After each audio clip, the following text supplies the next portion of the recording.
The federal ఆంధ్రప్రదేశ్కి స్వాగతం. 2024 తర్వాత ఆంధ్రప్రదేశ్లో అధికారంలోకి వచ్చినటువంటి కూటమి ప్రభుత్వం సరికొత్త విధానాలని తెరపైకి తీసుకొచ్చింది.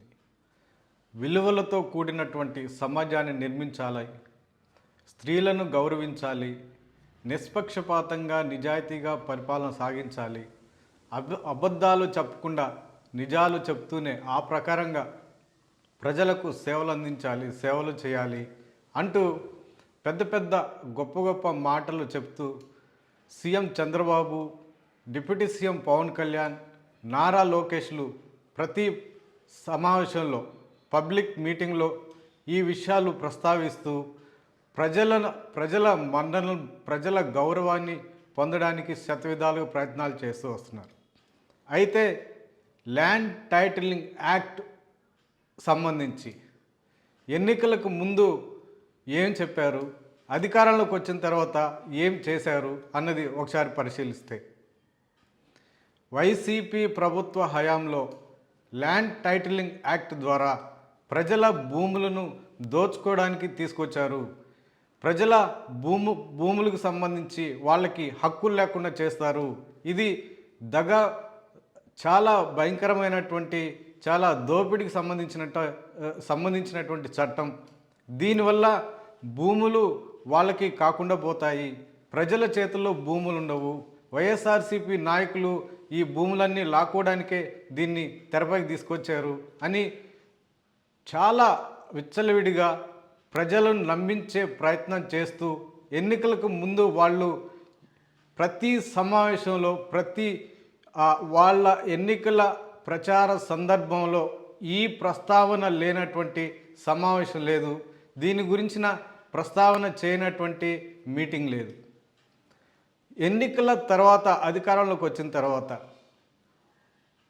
తొలి అసెంబ్లీ సమావేశంలోనే దీనిని తెరపైకి తీసుకొచ్చి ఈ చట్టాన్ని రద్దు చేస్తున్నట్టు ప్రకటించారు.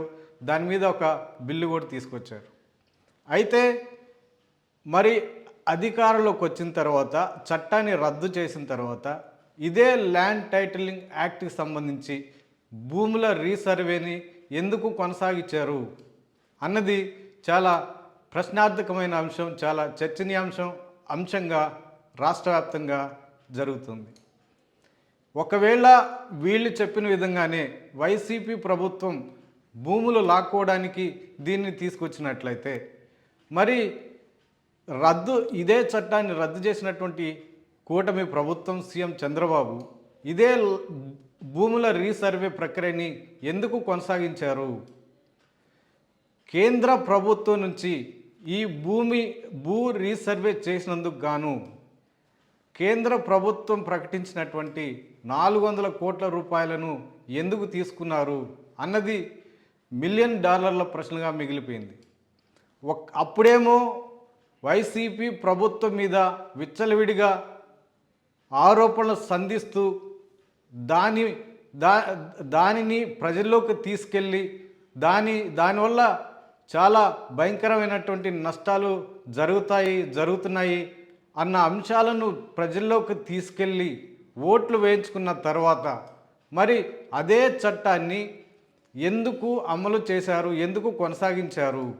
దీనిని కొనసాగించినందుకు గాను కేంద్ర ప్రభుత్వం ఇన్సెంటివ్గా ప్రకటించినటువంటి 400 కోట్ల రూపాయలను ఎందుకు తీసుకున్నారు అన్నది $1 మిలియన్ ప్రశ్నగానే మిగిలిపోయింది. దీనికి ప్రభుత్వ వైపు నుంచి సమాధానాలు చెప్పడంలో వెనుకంజ వేస్తున్నారు. వాళ్ళు ఎంతసేపటికి సమర్థించుకోవడానికే ప్రయత్నాలు చేస్తున్నారు.